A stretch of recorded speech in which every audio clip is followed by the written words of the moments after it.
2 കിലോയോളം കഞ്ചാവാണെങ്കിൽ തന്നെ അത് തൂക്കാൻ ഉപയോഗിക്കുന്ന ത്രാസ് അടക്കമാണ് കളമശ്ശേരി പോളിയിൽ നിന്ന് പിടിച്ചിട്ടുള്ളത്. സ്വാഭാവികമായിട്ട് ഇത് സംഘടനാ നേതാക്കളൊക്കെ ഉൾപ്പെട്ടിട്ടുണ്ടെന്ന് പ്രിൻസിപ്പൾ പറയുന്നുണ്ട്.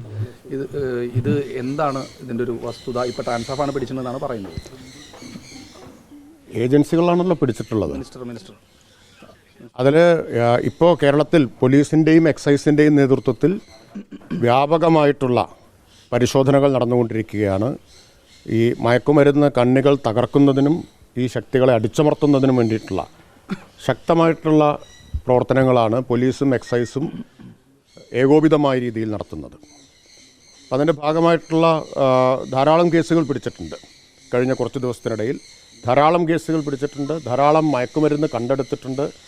അനേകം പ്രതികളെ അറസ്റ്റ് ചെയ്തിട്ടുണ്ട്. അതിൻ്റെ വിവരങ്ങൾ അപ്പോൾ തന്നെ മാധ്യമങ്ങൾക്ക് നൽകുന്നുമുണ്ട്. അപ്പം അതിൻ്റെ ഭാഗമായിട്ടാണ് ഈ സംഭവം ഇപ്പോൾ ഉണ്ടായിട്ടുള്ളത്. ആരെല്ലാം ഉൾപ്പെട്ടിട്ടുണ്ടെങ്കിലും അവരെല്ലാം നിയമത്തിൻ്റെ മുമ്പിൽ കൊണ്ടുവരും.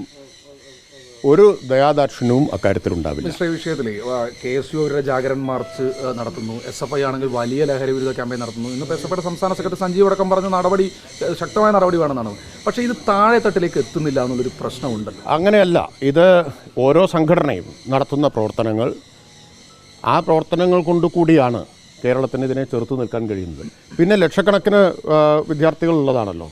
വിദ്യാർത്ഥികൾക്കിടയിലുണ്ടാകുന്ന അരാജക പ്രവണത അത് ചിലപ്പോൾ ചില സംഘടനകളിൽ പ്രവർത്തിക്കുന്നവരിലും ഉണ്ടാവാമെന്ന് മാത്രമേ ഉള്ളൂ. എനിക്കറിയില്ല ഇതിലേതെല്ലാം സംഘടനകളിൽ ഉൾപ്പെട്ടിട്ടുള്ളവരുണ്ട് എന്ന കാര്യം. അതൊന്നും സർക്കാരിൻ്റെയോ എക്സൈസിൻ്റെയോ ഒന്നും മുമ്പിൽ വിഷയമേ അല്ല. ഏത് സംഘടനയിലെങ്കിലും ഉൾപ്പെട്ടിട്ടുള്ളവരുണ്ടോ, ഏതെങ്കിലും കൊടി പിടിച്ചിട്ടുള്ളവരുണ്ടോ എന്നതൊന്നും വിഷയമല്ല. ഒരു തരത്തിലുമുള്ള ഇളവും ഉണ്ടാവില്ല. ഉരുക്കുമുഷ്ടി ഉപയോഗിച്ച് ഇത്തരം ശക്തികളെ അമർച്ച ചെയ്യുക തന്നെ ചെയ്യും. ഓക്കെ.